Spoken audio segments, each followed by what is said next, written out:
In 2019, close to 38 million Americans traveled overseas. This year, that number is far, far less. There's no doubt that COVID-19 has altered the travel industry permanently. Airlines, hotels, and theme parks are just some of the sectors that have taken a massive hit as the threat of the virus persists. But once we can all eventually travel again, will it look different? Will our outlook on where we stay or the attractions we visit take a 180?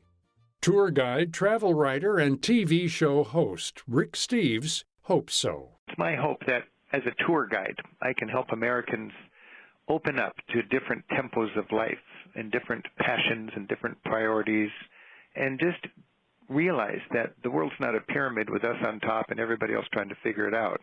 There are proud cultures that know what they're doing, that embrace their lifestyle. It's not a battle of which culture's right and which culture's wrong. Embracing these different customs and cultures is the real beauty of traveling, says Steves. But if you don't have a guide, how do you go about finding an authentic experience? The real challenge is to connect with the culture, to become a contemporary or to become a temporary local, to recognize that the less you spend, in many cases, the closer you are to the ground and the more you experience. And when we get out of our comfort zone and when we make mistakes and when we check out new things, we come home with the most beautiful souvenir, and that's a broader perspective. You know, the trick is to don't compare things to what it's like back in the United States, but just to embrace and go with the local style. If people are eating dinner late in Madrid, don't complain about it. Eat dinner late in Madrid. If everybody is going to the hurling match in some small town in Ireland, go to the hurling match. If people in Finland get naked and hang out in a sauna together, get naked and hang out in the sauna together. Steve's mantra through his many years of venturing outside the U.S. is to take the road less traveled. Stray away from the mainstream tourist destinations and instead frequent the smaller towns, attractions, and pubs. While you're there, spark up a conversation with a local and see where it takes you. It can be intimidating at first, but it's as easy as asking more about a person's hometown or craft. I wrote about being in Belgium, and I met the man who was the beloved carillonist, the man who played the carillon in the church bell tower. And he shook my hand, and I noticed his hand was deformed. His little finger was twice as thick as it should be. And it was a lifetime of calluses on his little finger, because when a carillonist plays the carillon, they clench their fist and they pound the keys with their fist.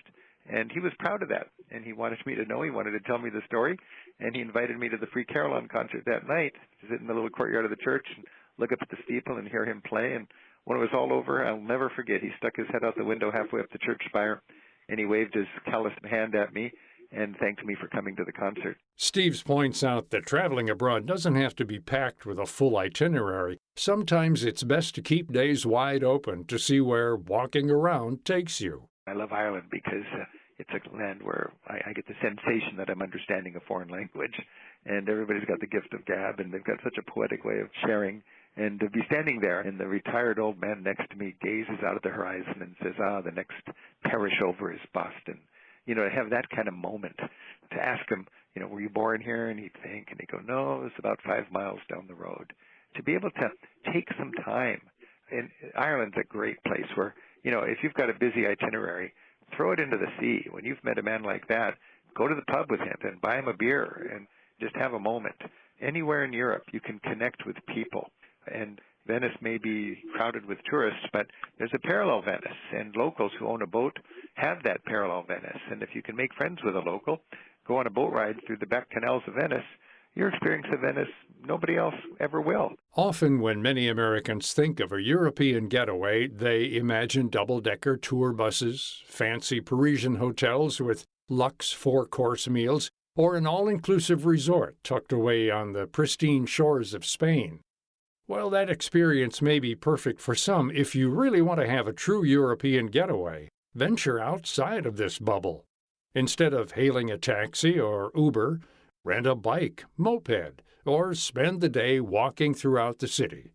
Take some time to put down the selfie stick, forget about the Instagram pictures, and instead fully immerse yourself in the culture and the people. The trick for a tourist is to break out of the protected zone. I mean, you've got the hotel where they've got, everything in English, and they've got people to carry your bags, and they've got the TV with all of your favorite channels. And then they've got the tour bus where you've got your English-speaking guide and your air conditioning and your tinted windows, and you don't need to be touching anything. You can just look out the window. And then you've got all of your friends who are other Americans, and you're talking baseball, or you're complaining about the air conditioning, or whatever Americans do together when they're in Europe. The cruise ship is another dimension of that. Cruise ship is a floating American resort where you toggle back and forth between your onshore adventure and getting back onto your floating resort with no culture shock.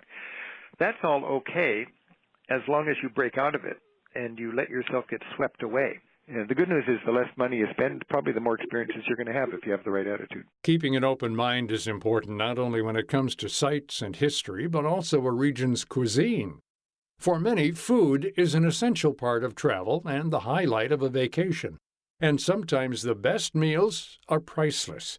They aren't found in a Michelin-starred restaurant, but rather under the roof of a local family. If I was thinking of perhaps my favorite meal in my favorite country, Italy, it would not be in an expensive restaurant. It would be in the dining room of the family I met, whose farm I was staying on because it was an agriturismo. And they were a small-time, sort of noble family. Signora Gori was the woman who was the matriarch. And to sit down at that dinner table and to be surrounded by portraits of ancestors of that family looking down on us, and to have the prosciutto come on a plate, and to have visited the sties where the pigs were, and then to step into the place where the wine was fermenting and aging, and to see that it was right there from the vineyard surrounding their farm, and to think that the bread was made at the bakery down the street, and then to sit down with 3 generations of that family, and to see the man of the house pick up the bottle of wine with the label on that bottle and the family's name on that label, and with such pride and joy for them to be able to share it with a visitor from another hemisphere, from the United States, with me. In Italy, meals are hours long, and each dish is lovingly prepared and celebrated. These daily indulgences encompass more than just eating. It's about joining in camaraderie with the chef, the waiter, and the people sitting next to you. Steve points out that some of his favorite memories made while traveling have been mingling with locals in a small pub or over an extraordinary plate of freshly made pasta. Eating is such a big part of travel. In Europe, I think France and Italy are my 2 favorite places to eat.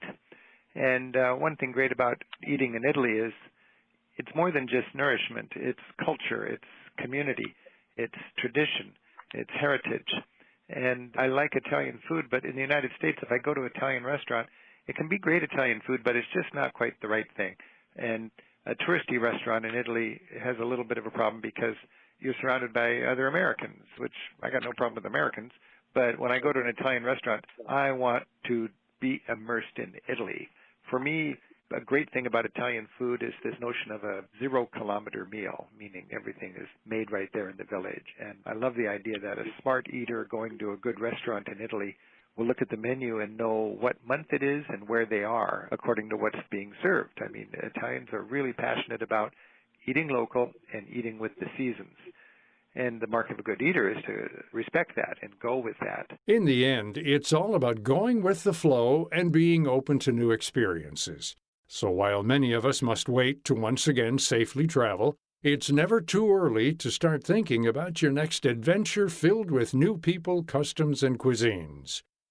To learn more about Rick Steves and all of his travel recommendations, visit ricksteves.com.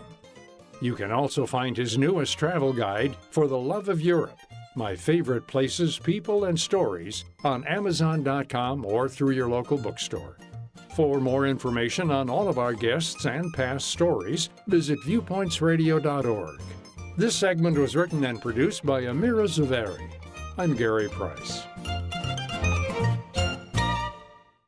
Now there's even more reason to get flu and pneumonia shots. They may help cut the risk of Alzheimer's disease. Studies reported at the Alzheimer's Association International Conference 2020 show that flu vaccination, especially at a younger age, may cut Alzheimer's prevalence by 17%.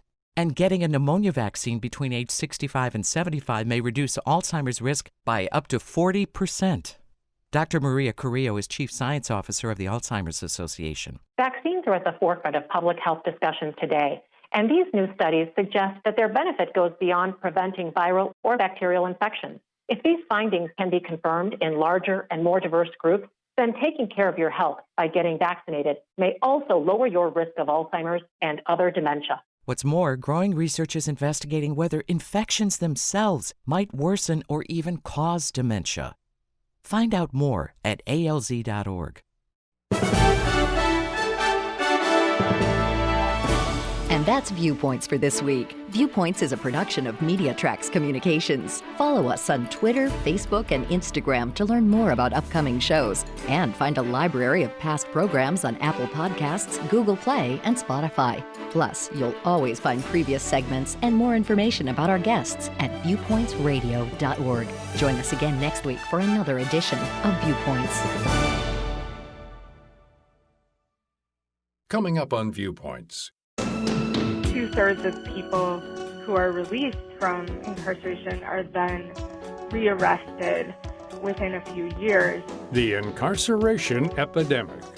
Then, every major organ and system within the body and every process within the brain is wonderfully enhanced by sleep when we get it and is demonstrably impaired when we don't get enough. The many interconnected benefits of getting restful sleep. I'm Marty Peterson. and I'm Gary Price. These stories in depth on your public affairs magazine, Viewpoints.